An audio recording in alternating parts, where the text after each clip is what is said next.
समझाना चाहूंगा कि पहले तो एक्टिव वॉइस क्या होता है और पैसिव वॉइस क्या होता है।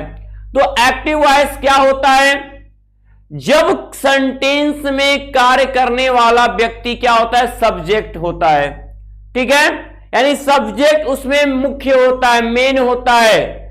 और अगर जब उसी सेंटेंस में हम ऑब्जेक्ट को मुख्य करके प्रदर्शित करें, ऑब्जेक्ट वर्क करेगा नहीं, लेकिन जैसे राम किल्ड रावण, राम ने रावण को मारा, यहां हमको पता है काम किसने किया, राम ने किया। लेकिन अगर हम यहीं पर कहें कि Ravan was killed by Ram, Ravan Ram के द्वारा मारा गया, तो अब यहां पे क्या हम रावण को मुख्य, पहले रावण को शो कर रहे हैं, लेकिन काम तो राम ने ही किया, लेकिन रावण को शो कर रहे हैं, यानी ऑब्जेक्ट को हम उसमें दिखाने की कि यही इंपॉर्टेंट, यही मुख्य पर्सन है, दिखाने की कोशिश कर रहे हैं। तो जहां पे कर्म की यानी ऑब्जेक्ट की प्रधानता होती है वहां पैसिव वॉइस होता है, जहां सब्जेक्ट की प्रधानता होती है वहां एक्टिव वॉइस होता है। तो इसका मतलब है कि हमको बस करना क्या है, हमको जो सब्जेक्ट है उसी को ऑब्जेक्ट की जगह ले जाना है, जो ऑब्जेक्ट है उसको सब्जेक्ट की जगह। चलिए तो देखा जाए, सबसे पहले हमने कहा मुख्य 3 बातें। पहली बात रूल 1 होगा, वो रूल 1, ठीक है, कि जब एक्टिव से पैसिव बनाते हैं, जब एक्टिव से पैसिव बनाते हैं तो क्या करते हैं, एक्टिव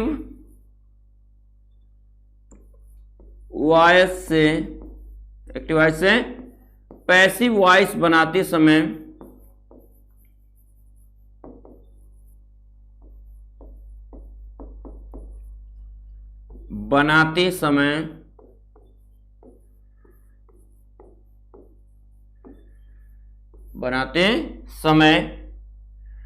सब्जेक्ट को, जो सेंटेंस का सब्जेक्ट होगा, ठीक है ना,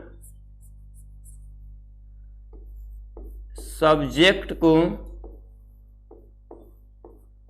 ऑब्जेक्ट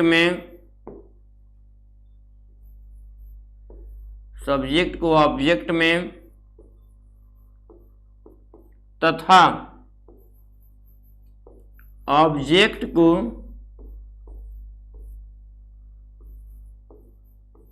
सब्जेक्ट में बदल देते हैं,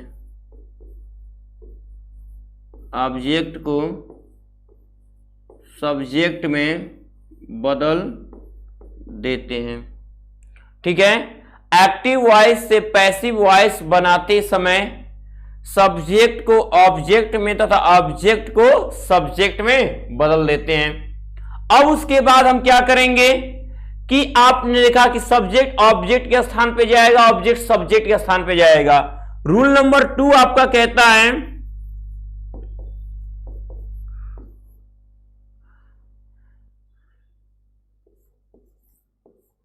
जब क्या होता है, जब सब्जेक्ट ऑब्जेक्ट बनता है, जब सब्जेक्ट ऑब्जेक्ट बनता है तो क्या करते हैं, जब सब्जेक्ट को ऑब्जेक्ट बनाते हैं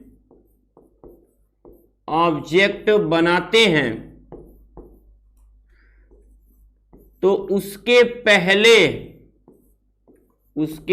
पहले प्रायः बाई लगाते हैं, उसके पहले प्रायः बाई लगाते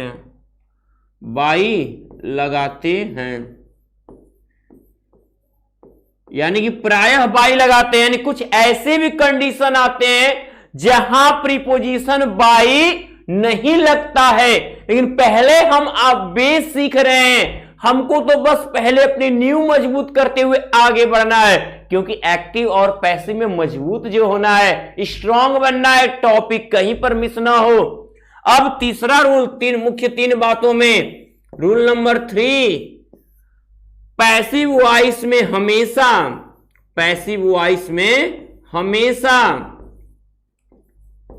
हमेशा मेन वर्ब का थर्ड फॉर्म लिखते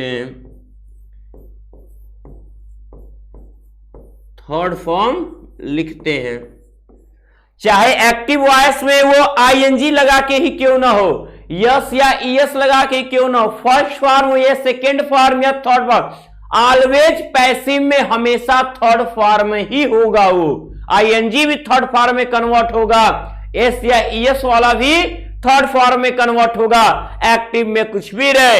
ये मुख्य तीन बातें। अब जिन इन तीन बातों को आप लिखे उसको शॉर्ट में देखना। शॉर्ट में क्या मैं आपको बता रहा हूं, देखो ये एक्टिव है, ठीक। मान लो ये हमारा तीन चीज देखना होता है एक्टिव में, सब्जेक्ट, ऑब्जेक्ट, सब्जेक्ट और ये मेन वर्ब, ये ऑब्जेक्ट, ठीक है। अब हम इसको पैसिव बनाने जा रहे हैं। क्या बनाने जा रहे हैं हम इसको हम पैसिव में कन्वर्ट करने जा रहे हैं। तो हमने कहा कि जब एक्टिव से पैसिव बनाते हैं तो सब्जेक्ट को ऑब्जेक्ट की जगह, ये सब्जेक्ट यहां आके क्लास 11-12 के स्टूडेंट हो या फिर इस साल 12th का पेपर दिए और आप 2022 में नीट के एग्जाम को क्लियर करना चाहते हो तो आप सभी के लिए बहुत बड़ी गुड न्यूज़ है। अभी तक आपको शुभम UP10 इस कोड को यूज़ करने पर आपके 10% फीस कम होते थे, लेकिन अनअकैडमी स्पेशल प्राइस वीक में आपको 10% एक्स्ट्रा डिस्काउंट मिलेगा, यानी टोटल 20% फीस आपकी कम होगी। लेकिन ये सिर्फ 30 सितंबर तक वैलिड है। जितने भी स्टूडेंट 2022 नीट एग्जाम को लेकर सीरियस है उनको मैं बता दूं, अगर आप लेसन 1 से तैयारी शुरू करना चाहते हैं तो आपके लिए 27 सितंबर से सम्राट बैच 2.0 शुरू हो रहा है, साथ में 29 सितंबर से सुपर अचीवर बैच शुरू हो रहा है। अगर यहां पर आप कोई भी सब्सक्रिप्शन लेते हो तो आपको इंडिया के टॉप एजुकेटर द्वारा लाइव क्लास मिलेगा। जो भी डाउट रहेगा आप पूछ सकते हो और आपको सभी सब्जेक्ट के नोट्स भी प्रोवाइड किए जाएंगे। और अगर आप आइकॉनिक सब्सक्रिप्शन लेते हो तो अनअकैडमी ब्रांडेड नोट्स मिलेंगे आपके घर तक। तो जितने भी स्टूडेंट इस वीडियो को देख रहे हैं, डिस्क्रिप्शन मैंने क्लास का लिंक दिया है, आप शुभम UP10 इस कोड को यूज करना और 30 सितंबर से पहले अगर आप कोर्स ज्वाइन करते हो तो आपको 10% एक्स्ट्रा डिस्काउंट मिलेगा। ऐसा मौका फिर नहीं मिलेगा। डिस्क्रिप्शन में लिंक है, जरूर ज्वाइन करो और अपनी तैयारी शुरू करो। ये ऑब्जेक्ट बनेगा, यहां ऑब्जेक्ट बनेगा, यानी ही अगर है यहां के हिम बनेगा, अगर वी है तो अस बनेगा, आई है तो मी बनेगा, यू है तो यू ही रहेगा, सी है तो हर बनेगा। लेकिन किसी व्यक्ति का नाम है, राम श्याम हनुमान है, तो ये वैसे ही सेम जाके ऑब्जेक्ट बनेगा। और ये ऑब्जेक्ट कौन बना है, सब्जेक्ट आके ऑब्जेक्ट बना है, और ऑब्जेक्ट जो है यहां पे सब्जेक्ट की जगह आ जाएगा। यहां सब्जेक्ट, और सब्जेक्ट बना कौन है, जो एक्टिव वॉइस का ऑब्जेक्ट था, ठीक है। सब्जेक्ट ऑब्जेक्ट बना है, किस रूप, कौन बना है, जो सब्जेक्ट था वो ऑब्जेक्ट बना है, और जो ऑब्जेक्ट था वो क्या है, सब्जेक्ट बना है, ठीक है। और जब सब्जेक्ट से ऑब्जेक्ट बनता है, जब सब्जेक्ट से क्या होता है, ऑब्जेक्ट बनता है, देखना,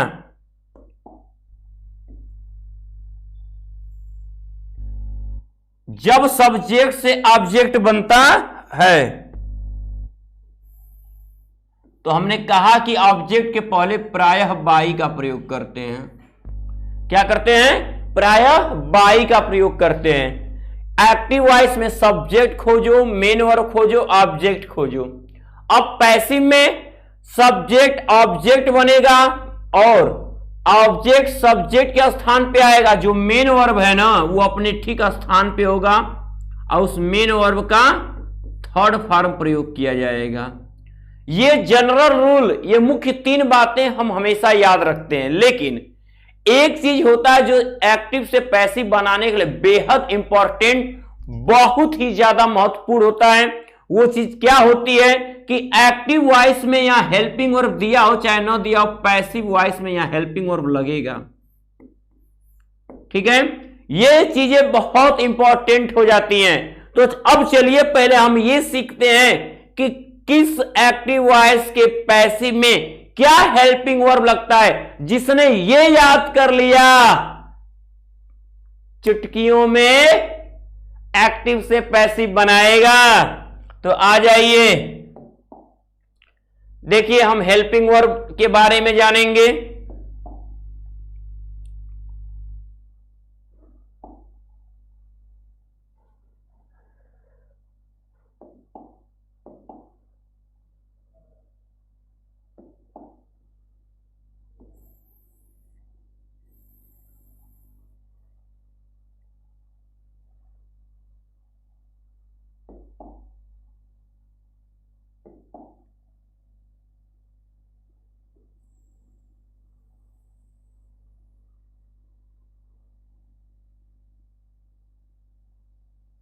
ये अब यहां पे हम किस रूप में, यहां पे हम जानेंगे सब्जेक्ट और ऑब्जेक्ट के रूप में।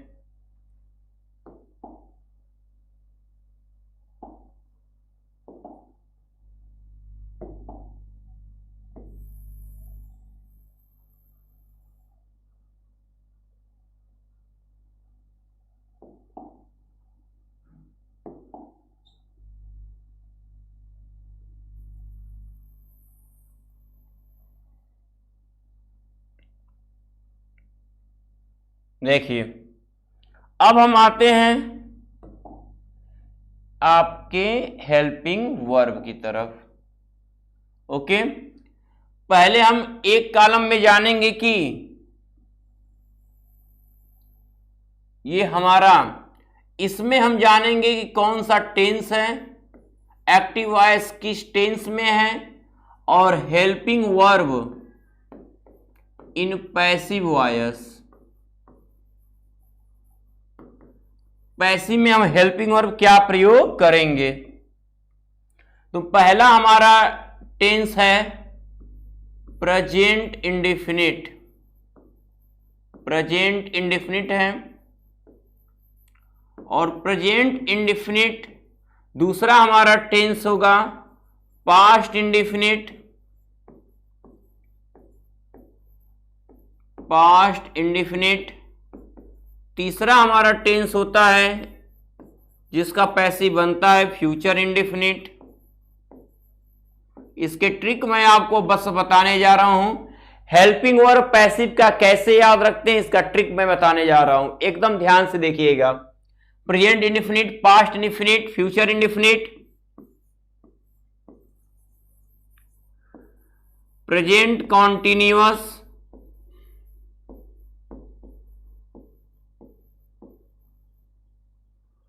पास्ट कॉन्टिन्यूअस,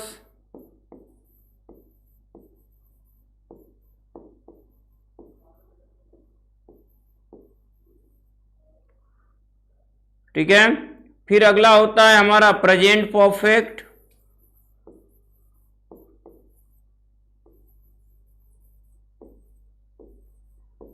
और अगला होता है हमारा पास्ट परफेक्ट,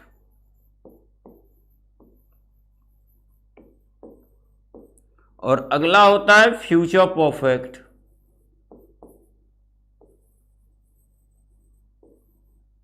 ठीक है। अब इन 8 टेंस के बनते हैं पैसिव, किनके पैसिव नहीं बनते हैं, ठीक है। वे टेंस जिनके पैसिव नहीं बनते हैं, पैसिव नहीं बनते हैं।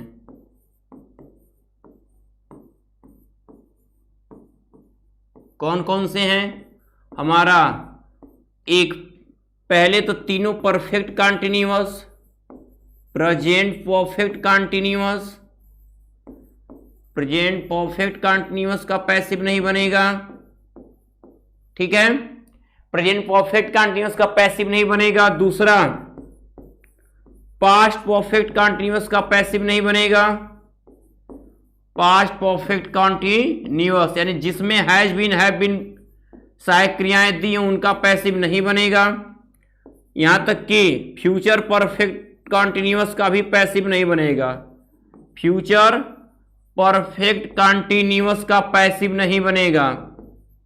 अब आप सोच रहे हो कि 3 तो हो गए, तीनों परफेक्ट कॉन्टिन्यूअस का पैसिव नहीं बनाते, तो एक और कौन सा टेंस है, तो देखे होगे इसमें हमने किसको नहीं लिखा है, फ्यूचर कॉन्टिन्यूअस का। फ्यूचर कॉन्टिन्यूअस की पैसिव नहीं बनती है। ओके, अब हमको जानना है, हमने कहा कि अगर एक्टिव से पैसिव में तो 3 नियम याद है, सब्जेक्ट को ऑब्जेक्ट में, ऑब्जेक्ट को सब्जेक्ट में, मेन वर्ब का थर्ड फॉर्म। और जब सब्जेक्ट को ऑब्जेक्ट बनाएंगे तो ऑब्जेक्ट के पहले बाई लगा लेंगे, इतना याद। लेकिन सहायक क्रिया का लगाएंगे, सोचेंगे ना।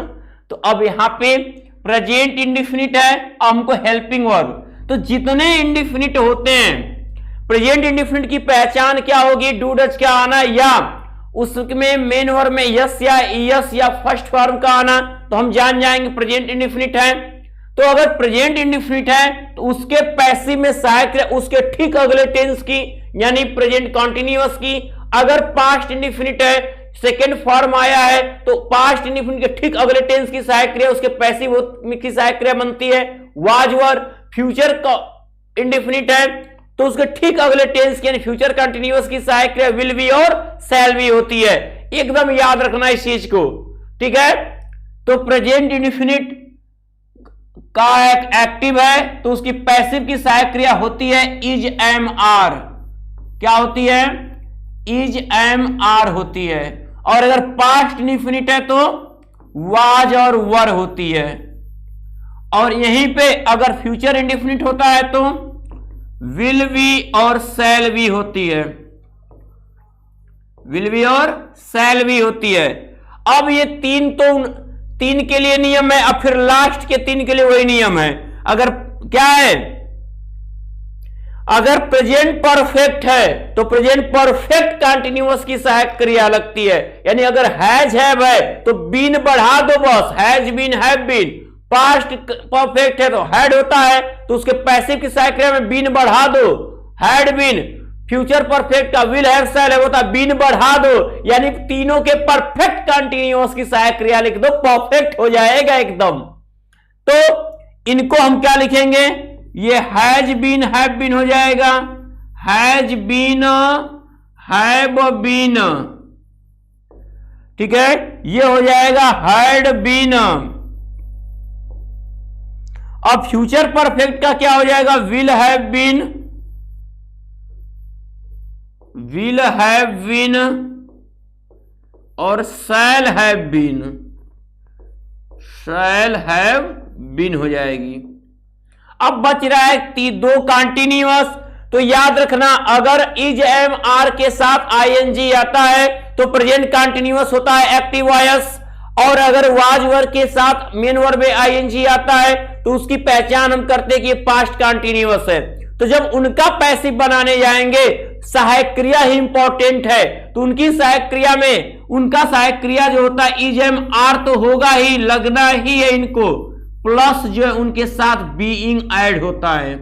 यानी तब सहायक क्रिया बनती है is being, am being, are being. और निगेटिव होता तो लिखते हैं is not being, am not being, are not being. Interrogative होता है इज एम आर को सब्जेक्ट के पहले लिखते हैं और बीइंग को सब्जेक्ट के बाद, इज राम बीइंग, ऐसे बन जाता है। और वही पास्ट कंटिन्यूअस में सेम नियम, जो उसकी सहायक क्रिया वाज वर होती है उसके पैसिव में की सहायक क्रिया बीइंग जोड़ के बनाई जाती है। तो इंडेफिनिट के लिए हम कंटिन्यूअस की सहायक क्रियाओं का प्रयोग करते हैं, कंटिन्यूअस के लिए बीइंग जोड़ के हम सहायक क्रिया का प्रयोग करते हैं, परफेक्ट के लिए परफेक्ट कंटिन्यूअस की सहायक क्रियाएं उसकी पैसिव की सहायक क्रियाएं बनती हैं। तो अब सहायक क्रिया माइंड में, 3 बातें माइंड में। अब चलते एग्जाम्पल हल कर ले, लेकिन कुछ पहले हम बताएंगे थोड़ा सा हिंट भी कि सब्जेक्ट किस सब्जेक्ट का ऑब्जेक्ट क्या होता है। चलिए नोट डाउन। देखिए अब ये हमारा सब्जेक्ट और इधर है हमारा ऑब्जेक्ट। किस सब्जेक्ट के लिए किस ऑब्जेक्ट का प्रयोग करेंगे? अगर सब्जेक्ट ही है वो ऑब्जेक्ट की जगह जाएगा तो हिम होगा। अगर सब्जेक्ट सी है ऑब्जेक्ट की जगह जाएगा तो हर होगा। और अगर ऑब्जेक्ट हिम है वो सब्जेक्ट की जगह जाएगा तो ही हो जाएगा, हर जाएगा तो सी। ऐसे ही अगर हमारा आई है तो वो जाएगा तो मी बनेगा। वी सब्जेक्ट है तो अस बनेगा। दे सब्जेक्ट है तो दे का ऑब्जेक्ट देम होता है, और देम अगर ऑब्जेक्ट की जगह है वो सब्जेक्ट की जगह आएगा तो दे बनेगा। अगर यू लिखा है तो यू का सब्जेक्ट ऑब्जेक्ट यू ही होता है, ठीक है। बस आके यहां पे कैपिटल होगा वो स्मॉल हो जाएगा। अब अगर हम इट की बात कर लें तो इट का ऑब्जेक्ट इट ही होगा। बाकी अगर इनके अलावा कोई भी नाम आता है, इनके अलावा कोई भी नाम आता है तो समझ लेना कि वो राम अगर है तो राम ऑब्जेक्ट की जगह जाएगा तो राम ही रहेगा। अगर सीता, गीता, मीता जो भी लोग आती हैं, वहां पे अगर सब्जेक्ट की जगह ऑब्जेक्ट बनने जाए तो वो सेम नाम ही लिखेंगे, बस बाई सीता, बाई राम, ठीक है। लेकिन इनके साथ अगर ही जाता है तो बाई हिम होगा। ओके, अब चलिए हमने आपको नियम बता दिया, कौन सहायक क्रिया प्रयोग होगी। अब सहायक क्रिया लर्न रखना बबुआ आपका काम है, इतना जरूर करोगे। हम एग्जाम्पल लेते हैं, देखना, ये एक्टिव वॉइस है,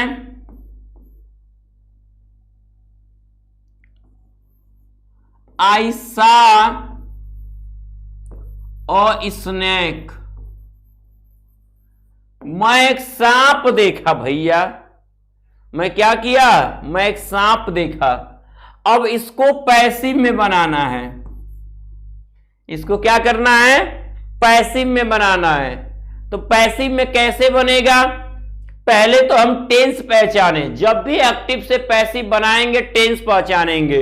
इसमें तो सब्जेक्ट है, मैं क्या देखा, किसे देखा, वो ऑब्जेक्ट को बताता है। तो सा देखा, जो काम हम किए होते हैं वो हमारा मेन वर्ब होता है, तो सा हमारा हो गया मेन वर्ब। आई देखा किसने, मैंने सब्जेक्ट। क्या देखा, किसे देखा, क्या और किसे से मेन वर्ब के पहले किसे और क्या से प्रश्न करने पे ऑब्जेक्ट क्लियर होता है, तो ये हमारा ऑब्जेक्ट हो गया। ठीक, अब हमें करना क्या है, अब हमें ऑब्जेक्ट को सब्जेक्ट की जगह लाना है। ऑब्जेक्ट की जगह है अ स्नेक, अब इस अ स्नेक को आई की जगह लाएंगे, आई को अ स्नेक की जगह ले जाएंगे। पहले ये काम करिए, सब्जेक्ट है मेन और ऑब्जेक्ट। ऑब्जेक्ट कैसे पहचाने, जो एक्शन के उसके पहले किसे और क्या लगा लो। साथ देखा, क्या देखा, किसे देखा, दोनों का आंसर आ रहा है सांप देखा। तो सांप ऑब्जेक्ट हो गया, उसको उठाइए, पकड़िए, यहां से उठा के हमें रख दीजिए, ठीक है ना। तो यहां और स्नेक हमने कहा, और इन प्रोनाउन के अलावा कुछ भी है वो सेम लिखा जाएगा, और स्नेक। अब ये आई जाएगा यहां पे, तो आई का ऑब्जेक्ट क्या होता है, मी, बाई से जोड़ के, बाई मी। अब मेन वर्ब का थर्ड फॉर्म, तो सा का थर्ड फॉर्म हो गया सीन।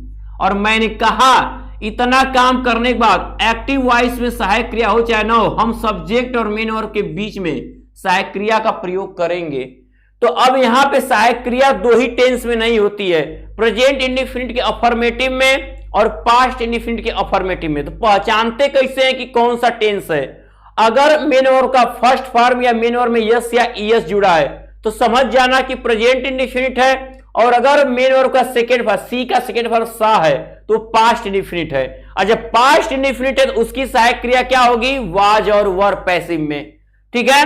तो और स्नेक सिंगुलर है, तो यहां पे क्या बनेगा, तो यहां पे हो जाएगा वाज, यानी क्या बना कि a snake was seen by me, a snake was seen by मी।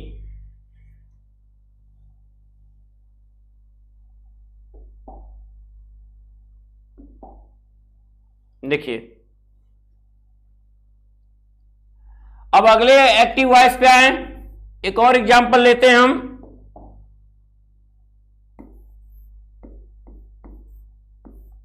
देखिएगा,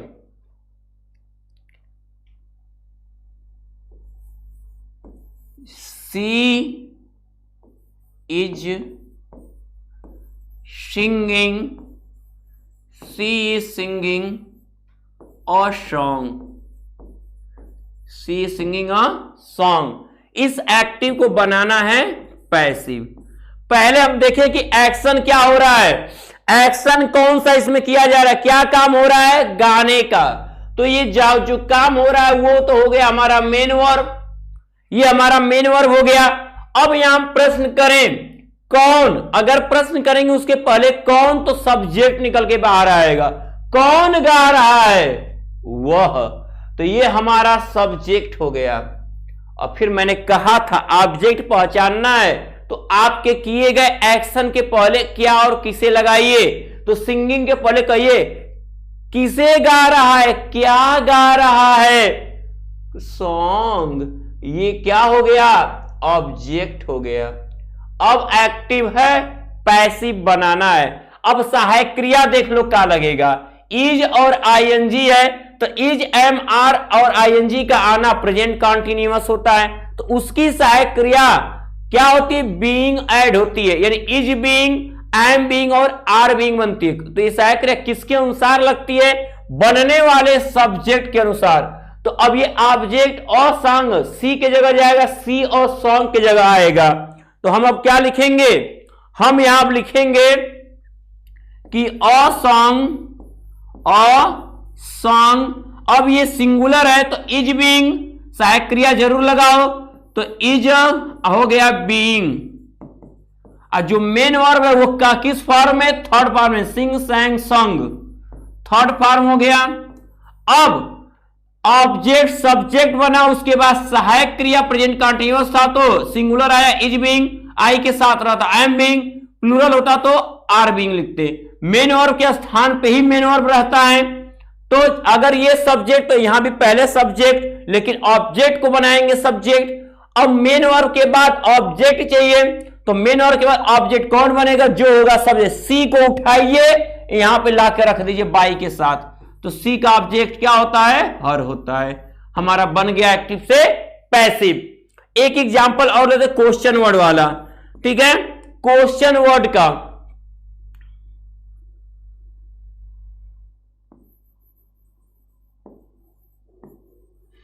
व्हाई हैव यू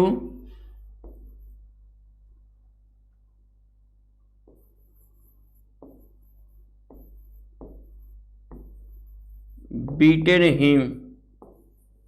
देखिएगा, ये पैसिव इसका बनाना है। पहले टेंस पहचानिए। क्यों टेंस पहचानोगे? ताकि पैसिव वॉइस की सहायक क्रिया क्लियर हो।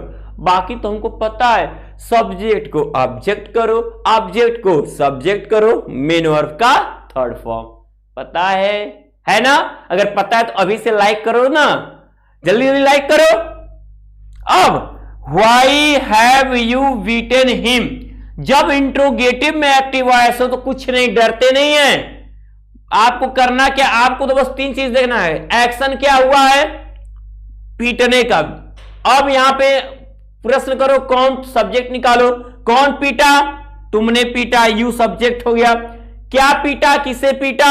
उसे पीटा, हिम ऑब्जेक्ट हो गया। जो एक्शन हुआ वो मेन वर्ब। हमको बस यही काम करना है, क्या? कि यू को हिम के जगह, हिम को यू के जगह, ये मेन वर्ब का हैव के साथ थर्ड वर्ब पहले से होता है। ये प्रेजेंट परफेक्ट हैज हैव के साथ मेन वर्ब का थर्ड फॉर्म प्रेजेंट परफेक्ट को दिखाता है। तो जब परफेक्ट टेंस हो तो बस बीन बढ़ाना होता है सहायक क्रिया में। तो करो क्या? पहले यहां पे व्हाई की जगह व्हाई लिख लो, जो है वो लिखो। ये सहायक क्रिया का जगह है, अभी छोड़े रहना, क्योंकि सहायक क्रिया किसके अनुसार लगे? बनने वाले सब्जेक्ट के। तो हिम आएगा यू के जगह, तो हिम का सब्जेक्ट ही हो गया, ही सिंगुलर हो गया। अब इसके साथ हैज बीन की हैव बीन, तो हैज बीन लगेगा। तो जो हैज बीन है और जो शब्द जोड़ा गया है, हैज जो है यहीं पे रहेगा, और जो बीन उसमें ऐड हो रहा है वो सब्जेक्ट के बाद जाएगा। मैंने पहले ही बताया था। प्रेजेंट परफेक्ट सहायक क्रिया हैज बीन हैव बीन हो गई। इंट्रोगेटिव जब होगा तो हैज सब्जेक्ट के पहले लगेगा, बीन सब्जेक्ट के बाद लगेगा। अब मेन वर्ब, तो मेन वर्ब का थर्ड फॉर्म ऑलरेडी परफेक्ट में थर्ड फॉर्म होता है। अब उसका ऑब्जेक्ट, ऑब्जेक्ट कौन बनेगा? जो होगा सब्जेक्ट, यू है सब्जेक्ट, तो यू का ऑब्जेक्ट यू ही होता है, बाई यू क्वेश्चन मार्क। ठीक है, तो ये रहा हमारा एक्टिव से पैसिव वॉइस बनाने की विधि।